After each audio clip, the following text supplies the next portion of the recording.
that just hit you just now? Something that just hit you, some new dream, some new vision, something that God just gave you, or just something that you want to share that came out of your group. We'll take time for 2 people. We can't wait for the music Aaron's going to write. Yay! Gnarly. We're clapping in advance. We won't stop.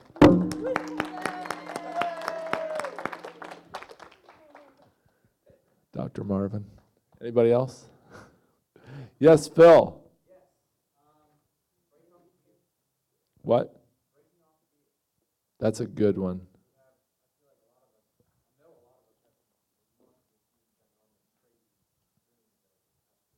Yeah.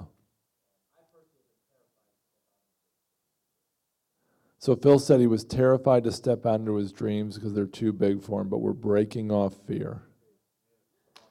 7 Mountaineers, we're breaking off fears.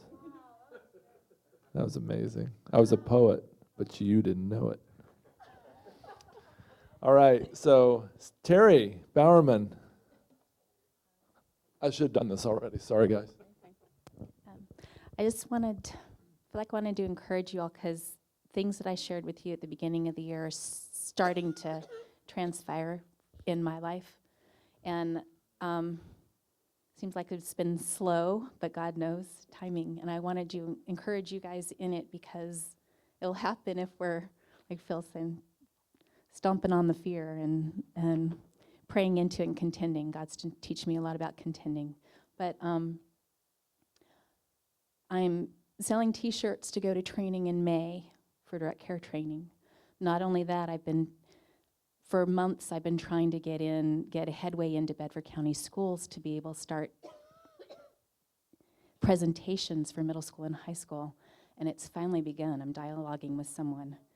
And so education in public schools is beginning to start locally around this area. Only that, but believe this is the remade T-shirt that I'm selling for funds. They're 20. Only 20. That's right. And the bulk of that price is going towards sending me and other women to direct care trafficking for implementing care for those ladies and also teaching others how to care. But also another thing is the T-bar that I spoke of earlier has been an idea for a while. But we've even been given a name for it. It's charity, like charity, but the last TY is TEA. But I didn't have the faith at one point because just startup costs for the first year is like over $200,000. And I told Paul that, and he said, why so little? Which gave me really huge boost of faith because that is a drop in the bucket to God. And so believing that that's going to continue to transpire, it's just because I have local ideas that even maybe Phil and Aaron can be tied into this T-bar and other avenues because of local ministry and transforming culture. So I just want to encourage you guys that it's happening, it's starting, and nothing's too little, and it's starting to happen. And so keep praying, keep contending. And I think, I feel like we need to sow into each other's. There's so little that I know about you guys and what your mountains are that I feel like sharing with each other is necessary so we can be praying for each other. So. That's awesome. Thank you, Terry. Thank you for your passion.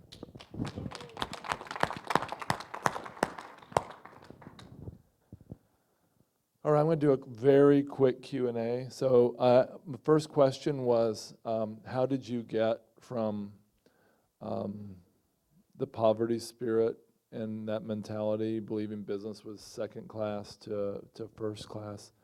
I don't know exactly, but so 3 years ago, we watched Father of Lights, turning point in my life.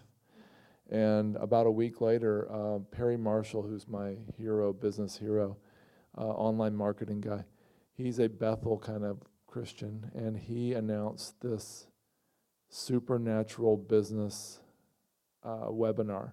So I jumped on the webinar about a week after Father of Lights, coincidentally, and he introduced Andy Mason. Andy Mason has an organization called Heaven in Business.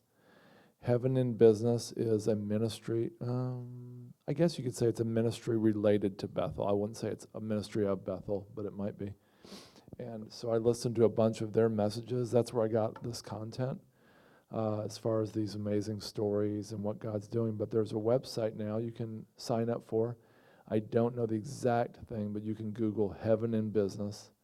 And they have a website, it's like $30 a month, and they have all kinds of testimonies and stories, and they pray for each other, and they have these messages you can you can just watch on your computer. So if anybody wants to see Heaven in Business online, like watch a message from it or something, you can come to my house.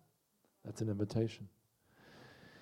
So another thing I did was read Peter Wagner's book called The Great Transfer of Wealth. He believes that in addition to the 1 billion souls that are coming into the kingdom, which Bill Johnson proclaimed last Sunday, by the way, that we've started officially, the day of Azusa. But in addition to that, there being a massive release of wealth into the kingdom for people who know how to steward it to win the 1 billion souls. So, it's awesome. So Peter Wagner, Great Transfer of Wealth. It's a great book. Any other questions?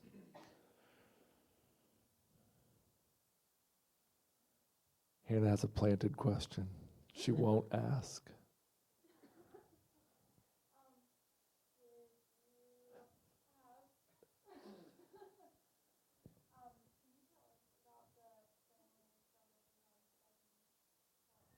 Hannah said, Hannah just said, Dad, you've had about 4 failures for every startup that you've had succeeded. Can you tell us about that? Is that what you said? Okay. Now, Hannah said, can you tell us what happened in 2008? Yeah. So I read this Fortune magazine article in 2005 that said the real estate market cannot continue. It's impossible. And so I happily ignored it. And my friend and I were buying lots at Smith Mountain Lake. And we'd go in and we would clean up the lot. We would cut some trees down, open up the view, take out the underbrush, add some riprap, which is rocks along the shoreline, get a dock permit, maybe very occasionally build a small dock on it, and then we resell it for a pretty nice profit, like $50,000 profit or $100,000. And we had about something like a dozen of these lots, and the market turned against us. So I found myself counting my house, counting those lots, counting a vacation house that we bought at the lake. We were $2.5 million in debt. And my income and my investments were from the same exact thing, Smith Mountain Lake. So when it went down, everything went down. So I was sitting in my living room on a Sunday morning in October 2007, but things had already tanked. And I was sitting in my chair and I asked, I don't know what I said, but I was praying. And I felt like the Lord said, what would George Mueller do to get out of this mess? Raise your hand if you know who George Mueller is. Awesome. George Mueller, it's also pronounced Mueller, but nobody knows that, he was a German guy who got saved around 1828, and he immediately went into ministry, and he realized that a lot of people in his congregation, they were working 2 jobs, night and day, and they did not have time to go to church, didn't have time to disciple their family, didn't have time to do any ministry. And he was like, guys, you've got to get time for this. The Lord's first. And they'd be like, yeah, you try to go out and earn a living. You earn a living from tithes and offerings. You need to go out and try it yourself. And so he said, okay. So he said, I'm going to start a ministry that's completely based on faith. I'll never, ever, ever, ever tell anybody how much I need, and I'm going to start housing orphans. So he and his wife started housing 10 orphans, or up to 10. And then it became 20, then it became 100, then it became 1,000. And they never told anybody ever how much need they had. He got really convicted because he went through 7 years of incredible, intense poverty where nobody knew it. The orphans didn't know it, but he was like every meal, every day, they didn't know where the money would come from for that day. And he tracked every single penny, or whatever they call it in England. He was in England even though he was German. He tracked every single dollar that came in, every pound, and it's an equivalent of 180 million in today's dollars. And it all came in through faith and prayer, and he never told anybody what he needed. And there's amazing stories, you've heard these, like where they were all sitting, let's say 1,000 orphans were sitting at breakfast, they had no food, and they said grace. They literally said grace, thanking God for the food he was going to provide. He didn't show anything was wrong. Knock on the door right then. Yeah. It was a milk wagon, and the milk truck was outside and said, I just broke down, and this milk's all going to go bad. There's no way I can use this milk. Can you just take this milk, please? And they took it. And then another knock on the door, and it was the baker in town. And he said, the Lord woke me up at 2 a.m. and said to bake bread for all your orphans. So he just gives them all this bread. And that stuff happened, maybe not that dramatic, but stuff like that happened fairly regularly. And so the Lord just, and there's book after book after this, of this. So I was like, Lord, how would George Mueller? What now? And I felt like the Lord said, do what George Mueller would do to get out of this mess. And so I thought, okay, so I have like $18,000 a month in debt. I mean, interest payments. I don't make anywhere near that much. You want what? And so I just felt like the Lord was saying, give aggressively. And so I'd already maxed out home equity line. I had a little bit of either credit cards or something left I could do. And so we started giving a set amount every week because I couldn't tithe because I wasn't making money, really. So we started giving a really outrageously high amount of money every week. And I said, we're going to do this till we go bankrupt or the Lord rescues us. So we started that January 1st, 2008. Wrote out our first check with a shaking hand that Sunday. And then the next Sunday, the next. Well, around January 27th or 28th, I was at a Subway restaurant at the lake, and a guy walked in who's this brilliant developer. He's like really young. He's about 30 at the time, compared to, I was like 43 at the time, maybe. He walks in, I start talking to him. I told him, I said, hey, I've got this 5-acre lot, and it's got $860,000 in debt on it. And it's killing me because I can't divide it into 5 1-acre lots. And I explained why. It was in Bedford County. And he goes, you ought to try the family exemption. That's it, And that's all he says. And the Lord downloaded me on the spot how to use the law that I was barely aware of to actually split the lot into 5 acres. And I called my surveyor, told him, and he's like, that's crazy. So he said, we can't do that without the county's approval. So he said, we might as well not try to just work our way through it. Let's just go tell them. So we met with the county the next day and told them, and this lady looks up. She hears the idea and she goes,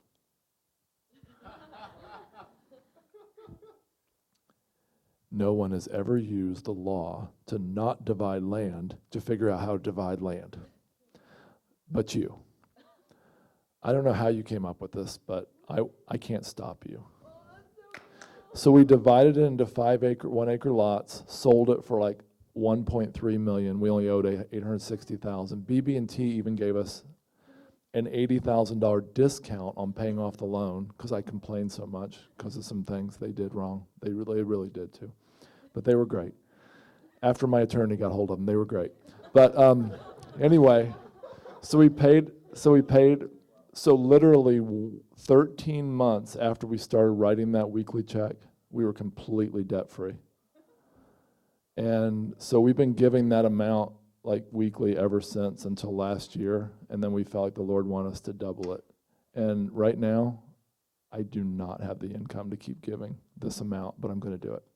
So we're doing it still. And so it feels weird to say that because I really believe that's supposed to be confidential, but I hoped it would encourage you. And so anyway, but I really felt like God used that. That idea that the Lord gave me through that developer was crazy. I can't even totally explain how we did it now, but because it was really, really complicated. I made it sound simple. It was not. It was crazy. So any other questions in the last 5 minutes?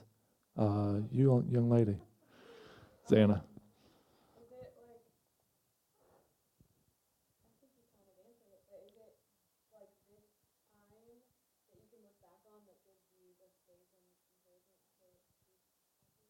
Yeah, absolutely. Yeah. Because I had two friends I met at Hardee's in Roanoke one day. I'll never forget it. And they said, one was kind of quiet, but the other one was like, "You've got to declare bankruptcy. You have no other options."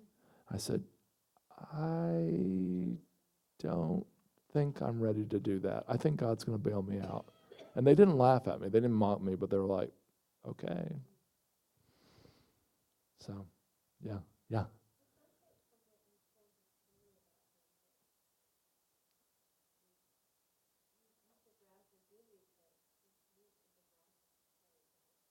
You're right. That's right. Yeah. So George, he was really, he had a, I don't know if it's a poverty mindset thing, but he died with a Bible, no other books, even though he's a pastor, and $63 in furniture. And so he had raised 180 million, but given it all. So I think he was giving, but he was also radically trusting God and praying. That's right. So it's prayer, trust, and giving what you get.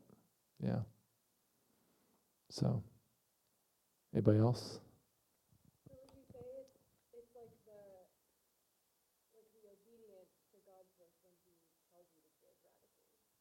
Yeah.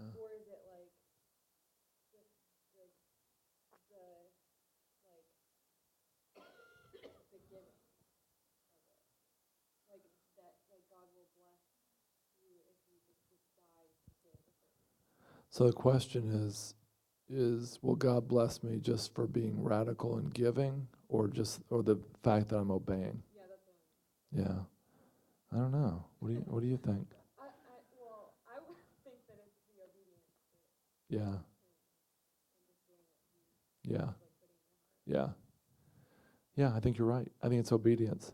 Hannah didn't ask me the question I planted with her earlier, which was no, you did. You asked the right. Well, but you refused out of honor. She refused to answer the earlier question I asked her to ask, which was, "Haven't you failed a whole bunch?" I have failed a whole bunch. I had a Hyatt hotel that I worked with my friend on building, and I told you earlier, it went back to the bank about a month ago. We have a wireless internet company that my friends and I started. We invested $390,000 in.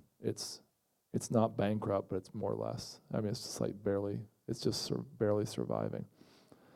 I invested in a Charlotte deal, and the guy's behind bars for life. I invest because he cheated all 4,000 investors, but it was really bad.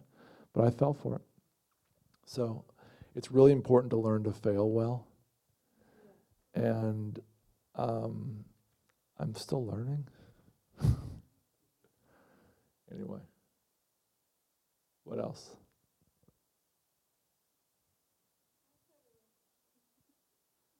Hannah?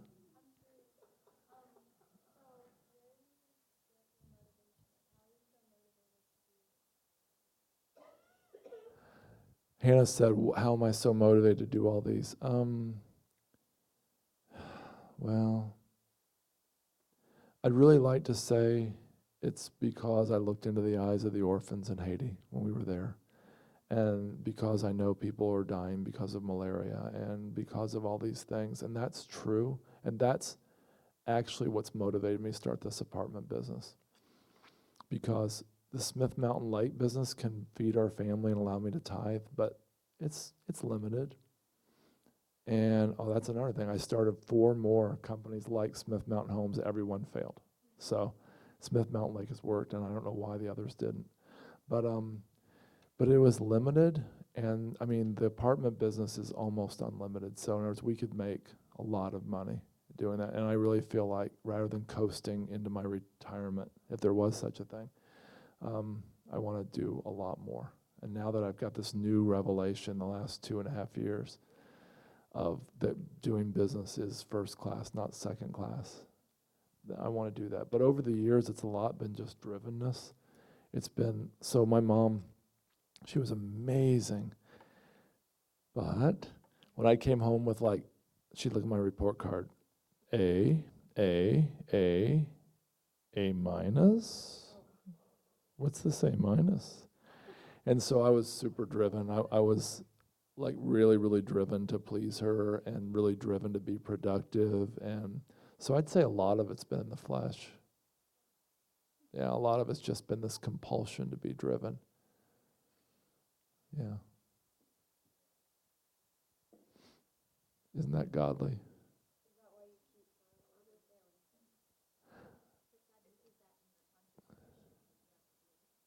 Yeah, God uses it because I'm a risk taker, right? Right. Is that what'd you ask? Is that what keeps driving me after failing? I have this compulsion to go after like new adventures. I'm way more like I way rather start something new than maintain something that's already working well. I get bored. It's like I got bored working at Ford, and so it's kind of a compulsion. And I think I used to think it was sin. Now I think God gave it to me, and I just let it get out of control sometimes. Like last week, it was out of control. I was like, so I think that's why God allowed me to step on my glasses and break them, and drop my Mac computer and break it all in 2 days. Yeah, I have no computer right now, so I'm chill. I even told David, David, you want to meet for coffee? You want to work on that website? I'm chill. I took a nap today. Whoa. Yeah, Matt.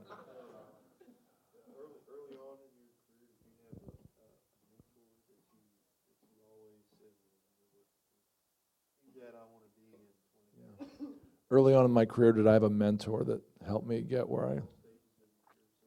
Yeah, no. Well, he was about my age, but his name was Barry. His name is Barry Farah. He's the guy who just lost $8 million in the Hyatt Hotel of his own money.